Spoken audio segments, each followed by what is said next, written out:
ನಮಸ್ತೆ, ನಾನು ಡಾಕ್ಟರ್ ಸುಮನಾ ಭಟ್. ಕನ್ಸೆಪ್ಷನ್ಗೆ ಪ್ರಾಬ್ಲಮ್ ಅಂತ ಬಂದವಾಗ ಅದರಲ್ಲೂ ಎಸ್ಪೆಷಲಿ ಫೀಮೇಲ್ಸ್ ಅಲ್ಲಿ ಫಾಲಿಕಲ್ಸ್ ಪ್ರಾಬ್ಲಮ್ ಆಗಿ ಅಥವಾ ಮೆಚೂರ್ಡ್ ಓವಮ್ ಇಲ್ದೇನೆ ಓವಮ್ ಪ್ರಾಪರ್ ಸೈಜಿಗೆ ಬರ್ದೇನೆ ಕನ್ಸೆಪ್ಷನ್ಗೆ ಪ್ರಾಬ್ಲಮ್ ಆಗ್ತಾ ಇರೋರು ತುಂಬಾ ಜನರನ್ನ ನಾವು ನೋಡ್ತಾ ಇದ್ದೇವೆ.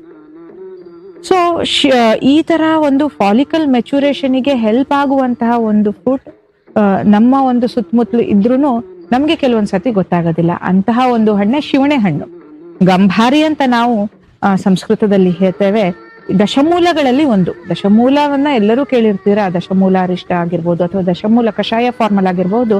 ದಶಮೂಲಗಳನ್ನ ಎಲ್ಲರೂ ಕೇಳಿರ್ತೀರಾ. ಈ ದಶಮೂಲದಲ್ಲಿ ಉಪಯೋಗಿಸುವಂತದ್ದು ಗಂಭಾರಿಯ ಅಥವಾ ಶಿವಣೆಯ ಚಕ್ಕೆ ಹಾಗೂ ಬೇರುಗಳಾದ್ರೆ ಗಂಭಾರಿಯ ಹಣ್ಣು ಈ ಮರದಕ್ಕಿಂತ ವ್ಯತಿರಿಕ್ತವಾದಂತಹ ಪ್ರಾಪರ್ಟಿ ಹೊಂದಿದ್ದು ಗಂಭಾರಿಯ ಹಣ್ಣು ಎಸ್ಪೆಷಲಿ ಈ ತರ ಫಾಲಿಕಲ್ ಮೆಚುರೇಷನ್ಗೆ ಹೆಲ್ಪ್ ಮಾಡುವಂತಹ ಹಣ್ಣುಗಳಲ್ಲಿ ಅಗ್ರ ಆಗಿರುತ್ತೆ. ಸೊ ಈ ಗಂಭಾರಿಯ ಹಣ್ಣಿನ ಸೀಸನ್ ಅಲ್ಲಿ ನೋಡಿರ್ಬಹುದು ಆಕಳು ಈ ಶಿವಣೆ ಮರದ ಸುತ್ತಲೇ ಮೇಯ್ತಾ ಇರುತ್ತೆ. ಯಾಕೆ ಅಂತಂದ್ರೆ ಆಕಳಿಗೂ ಸಹ ಗೊತ್ತು ಶಿವಣೆಯ ಹಣ್ಣು ಅದರ ಫರ್ಟಿಲಿಟಿಗೆ ಎಷ್ಟು ಹೆಲ್ಪ್ ಮಾಡತ್ತೆ ಅನ್ನುವಂಥದ್ದು. ಸೊ ಈ ಶಿವಣೆ ಹಣ್ಣನ್ನ ಎಕ್ಸ್ಪ್ಲೇನ್ ಮಾಡ್ಬೇಕಾದ್ರೆ ಆಚಾರ್ಯರು ಹೇಳ್ತಾರೆ ಗಂಭಾರಿ ಫಲ ಸಂಯುಕ್ತಂ ಕ್ಷೀರಘೃತ ಸಮನ್ವಿತಂ ಅಂತಂದ್ರೆ ಘೃತ ತುಪ್ಪದ ರೂಪದಲ್ಲಿ ಹಾಗೂ ಲೇಹ್ಯದ ರೂಪದಲ್ಲಿ ಹಾಗೂ ಒಂದು ಹಾಲು ಕಷಾಯದ ರೂಪದಲ್ಲಿ ಗಂಭಾರಿ ಹಣ್ಣನ್ನ ತೆಗೆದುಕೊಂಡಲ್ಲಿ ಬ್ರಹ್ಮಣಂ ಗರ್ಭಸ್ಥಾಪನಂ ಬಲ್ಯಂ ಪರಂ ಅಂತ ಅಂದ್ರೆ ಒಂದು ಬ್ರಹ್ಮಣವನ್ನ ಅಂದ್ರೆ ದೇಹಕ್ಕೆ ಒಂದು ಶಕ್ತಿಯನ್ನ ಕೊಡುವುದು ಹಾಗೂ ರೆಜುವಿನೇಷನ್ ಮಾಡುವುದರ ಜೊತೆಗೆ ಗರ್ಭಸ್ಥಾಪನೆಯಲ್ಲಿ ಇದಕ್ಕಿಂತ ಶ್ರೇಷ್ಠವಾದಂತಹ ಹಣ್ಣು ಮತ್ತೊಂದಿಲ್ಲ ಅನ್ನೋದನ್ನ ಆಚಾರ್ಯರು ಹೇಳ್ತಾರೆ. ಸೊ ಬೇರೆ ಬೇರೆ ರೀತಿಯಲ್ಲಿ ನಾವು ನೋಡಿದವಾಗ ಈಗ ನಮ್ಮ ಆಯುರ್ವೇದೋಕ್ತ ರೀತಿಯಲ್ಲಿ ಈಗ ಬೀಜ ಅಂತಂದ್ರೆ ಫಾಲಿಕಲ್ಸ್ ಹಾಗೂ ಜಾಗ ಕ್ಷೇತ್ರ ಅಂತಂದ್ರೆ ನಮ್ಮ ಗರ್ಭಾಶಯ, ಋತು ಅಂತಂದ್ರೆ ನಮ್ಮ ಏನು ಫರ್ಟಿಲಿಟಿ ಏಜ್ ಏನಿದೆ ಆ ಏಜು ಹಾಗೂ ನಮ್ಮ ಓವರ್ ಆಲ್ ಬಾಡಿಯ ನರಿಶ್ಮೆಂಟು ಕನ್ಸೆಪ್ಷನ್ ಆಗಿ ಮಗುವನ್ನ ಒಳ್ಳೆಯ ರೀತಿಯಲ್ಲಿ ರೀಪ್ರೊಡ್ಯೂಸ್ ಮಾಡಕ್ಕೆ ಬೇಕಾಗಿರುವಂತಹ ವಿಷಯ. ಅದರಲ್ಲಿ ಗಂಭಾರಿ ಹಣ್ಣು ಫಾಲಿಕಲ್ ಮೆಚುರೇಷನ್ಗೆ ಇಮ್ಮೆಚೂರ್ ಫಾಲಿಕಲ್ಸ್ ಇದ್ರೆ ಅದನ್ನ ಮೆಚೂರ್ ಮಾಡ್ಲಿಕ್ಕೆ ಹಾಗೂ ಗರ್ಭಾಶಯಕ್ಕೆ ಪೋಷಣೆಯನ್ನ ಕೊಡ್ಲಿಕ್ಕೆ. ಈಗ ಎಷ್ಟೊಂದು ಜನರಿಗೆ ಗರ್ಭಾಶಯ ಬೆಳವಣಿಗೆ ಇಲ್ದೇನೆ ಕನ್ಸೆಪ್ಷನ್ ಆಗ್ತಾ ಇರೋದಿಲ್ಲ. ಆ ತರ ಕೇಸಸ್ ಅನ್ನು ನೋಡಿದ್ದೇವೆ. ಈ ತರ ಕೇಸಸ್ಗಳಲ್ಲಿ ಈ ಶಿವಣೆ ಫಲದ ಒಂದು ಲೇಹ್ಯವನ್ನ ಮಾಡಿಕೊಡುವುದರಿಂದ ಹೆಲ್ಪ್ ಆಗತ್ತೆ.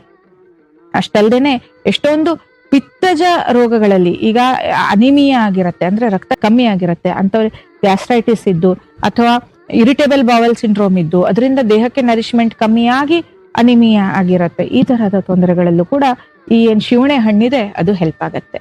ಇನ್ನು ಬೇರೆ ಬೇರೆ ಕಾಂಬಿನೇಷನ್ಸ್ ಅಲ್ಲಿ ಹೇಗೆ ಹೆಲ್ಪ್ ಆಗತ್ತೆ ಶಿವಣೆ ಹಣ್ಣು?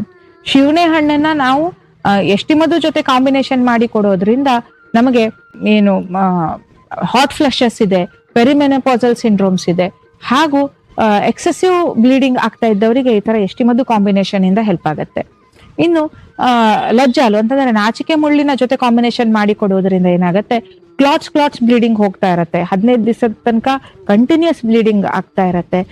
ಡಿಸ್ಮೆನೋರಿಯಾ ಇರುತ್ತೆ. ಪೀರಿಯಡ್ಸ್ ಟೈಮ್ ಅಲ್ಲಿ ಸಿಕ್ಕಾಪಟ್ಟೆ ನೋವು ಇರುತ್ತೆ. ಇಂಥವರಿಗೆ ನಾಚಿಕೆ ಮುಳ್ಳಿನ ಜೊತೆ ಕಾಂಬಿನೇಷನ್ ಮಾಡಿ ಕೊಟ್ಟವಾಗ ಹೆಲ್ಪ್ ಆಗತ್ತೆ. ಹಾಗೂ ಗೋಕ್ಷುರ ಅಂದ್ರೆ ನೆಗ್ಗಿನ ಮುಳ್ಳೇ ಒಂದು ರಸಾಯನ ಆಗಿದ್ದು ನೆಗ್ಗಿನ ಮುಳ್ಳೇ ಒಂದು ಗರ್ಭಕೋಶದ ಒಂದು ತೊಂದರೆಗೆ ಹೆಲ್ಪ್ ಆಗಿದ್ದು ಈ ಶಿವಣೆ ಹಣ್ಣಿನ ಜೊತೆ ನೆಗ್ಗಿನ ಮುಳ್ಳನ್ನ ಕೊಟ್ಟಾಗ ಓವರ್ ಆಲ್ ಒಂದು ನಮ್ಮ ಯುಟ್ರೈನ್ ಹೆಲ್ತ್ಗೆ ಇದು ಹೆಲ್ಪ್ ಆಗತ್ತೆ. ಹಾಗೇನೆ ಶತಾವರಿಯ ಜೊತೆ ಕಾಂಬಿನೇಷನ್ ಮಾಡಿ ಕೊಟ್ಟಾಗ ನಮಗೆ ಫಾಲಿಕ್ಯುಲರ್ ಮೆಚುರೇಷನ್ಗೆ ಹಾಗೂ PCOD ಅಂತಹ ತೊಂದರೆಗಳಲ್ಲೂ ಕೂಡ ಈ ಶಿವಣೆ ಹಣ್ಣು ನಮಗೆ ಸಹಾಯ ಮಾಡತ್ತೆ.